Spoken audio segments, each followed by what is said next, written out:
شاید خبرشو شما هم شنیده باشید.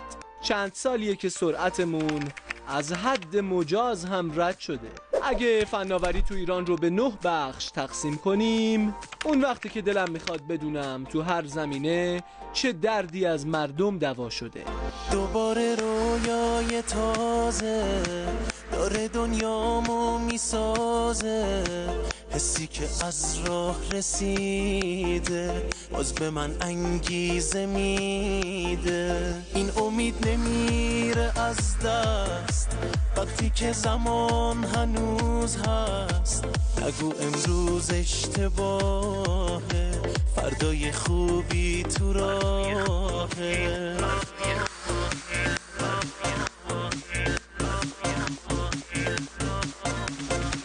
توی این هوای آزاد، عشقم و احساس و فریاد، من دلم زندگی میخواد. توی این هوای آزاد، عشقم و احساس و فریاد، من دلم زندگی میخواد.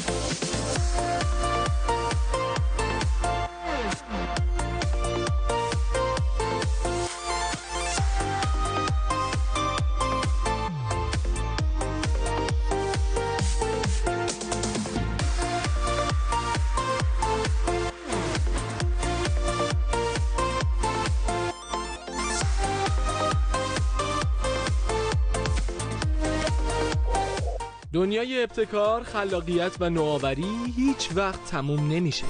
همیشه برای کشف کردن یه چیزی هست. یکی از بهترین روش‌های کسب درآمد وقتیه که شما یه ایده میدی، بعد اون ایده شما با عبور از یک پروسه به عمل تبدیل میشه و درآمدزایی میکنه. تازه بعدش هم چند نفر میرن سر کار. ببینم راجع به این بیلبوردهای تبلیغاتی یه نفر پیدا نمیشه یه ایده بده تا اینقدر برق و لامپ مصرف نشه؟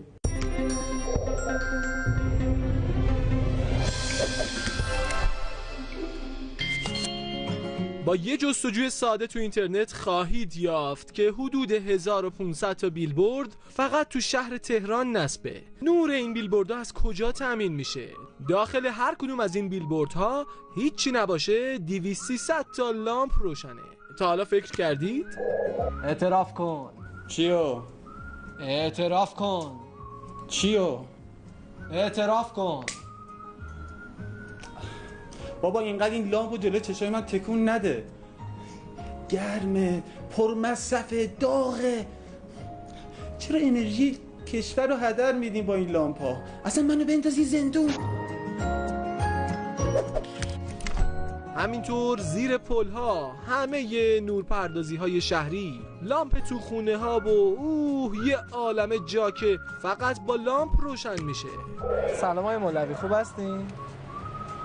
قربان شما سلامت باشین. آقا من شنیدم که شما یه لامپ اختراع کردید که بدون مصرف برق کار میکنه، درسته؟ بدونه؟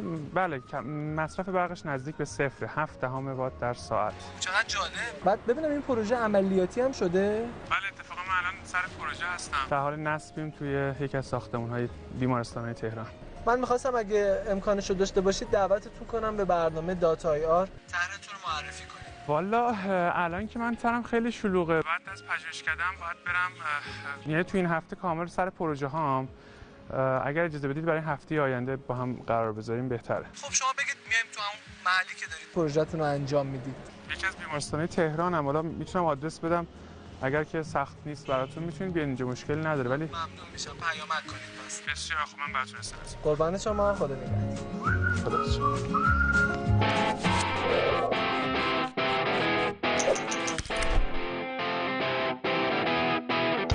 لامپ کاغذی یه لامپ با مصرف برق تقریباً صفره.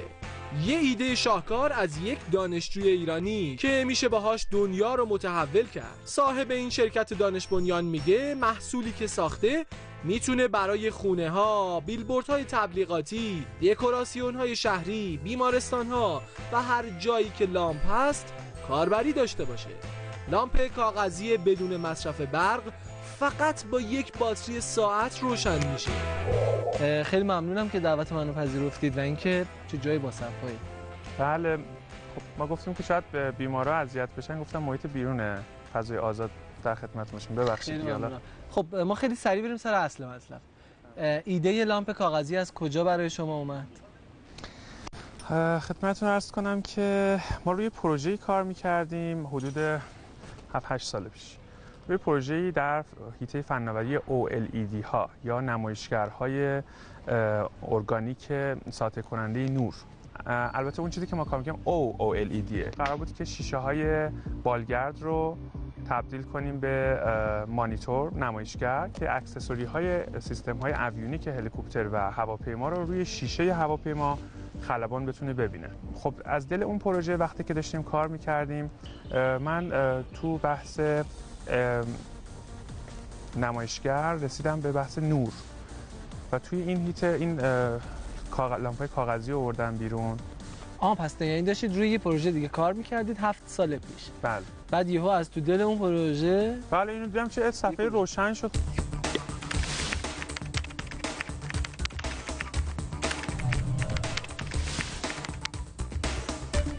چرا روش چاپ نزنیم؟ حالا ما به نمونه رسیدیم، یک نمونه صنعتی از یک لامپی که به نازکی برگی کاغذه. داریم الان نمونهشو؟ بله داریم. میتونم ببینم؟ بله. این نمونه از لامپای کاغذی. این یه نمونه از لامپه. کابوسمون بود همش، وای چرا لامپ روشنه، چرا داره گرما تولید میکنه، پول برق میاد سر ما. این الان یه لامپه. ایشون اختراعش کردن که چجوری کار میکنه؟ شما باید بزنیش توی اداپتوری که داره که برق رو میاد میاره پایین، ولتاژش رو و آمپرش رو تغییر میده و مناسب برای این لامپ میکنه و روشن میشه.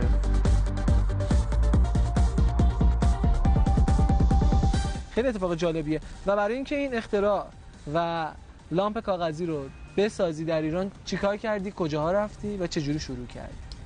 خب من چون اختراعات دیگه ای داشتم، تجربه داشتم که وقتی که میریم دنبال این که از کسی کمک بگیریم دچار خیلی مشکلات میشیم. حالا دولت هم به حال به تبع خودش و به سهم خودش مشکلات خاص خودش رو داره برای ارائه دادن تسهیلات یا کمک‌های خود. خب ما معمولا تایم نداریم بابت این مسائل پیگیری این کارها رو بکنیم، به کار اداری اینها، یا باید به کار پژوهشیمون برسیم یا اینکه دیگه نمیرسیم به این فکر کردن روی مسائل. لذا من خودم با بودجه سرمایه‌ای که داشتم از یک سری سرمایه‌گذارها رو دعوت کردم.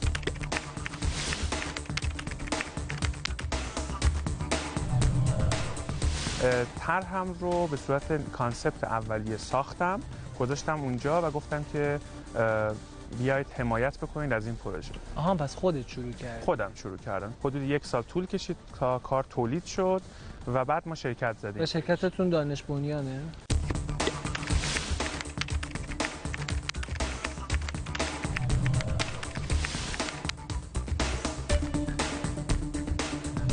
و اسم پروژه‌تون هم گذاشتید ثمره، درست میگم؟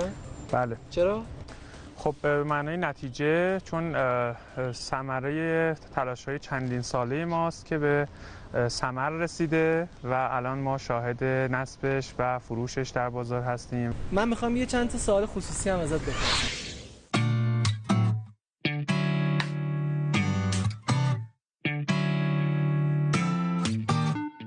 نام؟ مسعود. نام خانوادگی؟ مولوی. غذای مورد علاقه؟ قرمه سبزی. به به. بعد اون وقت کتاب مورد علاقه؟ کتاب تخصصی رشته خودم. تفریحتون چیه؟ پرواز. ارتباط با خانواده؟ ارتباط با خانواده خوبه. ارتباط با دوستان؟ هواشون دارم. ارتباط با خدا؟ خوبه فکر میکنم. اهل ورزش هم هستی؟ بعضی وقت شنا، گاهی هم تنیس. وظیفتون تو این دنیا چیه؟ ساختن، پیشرفت. چقدر میخوابی؟ خیلی کم، حدود 3 ساعت تا 3 ساعت و نیم.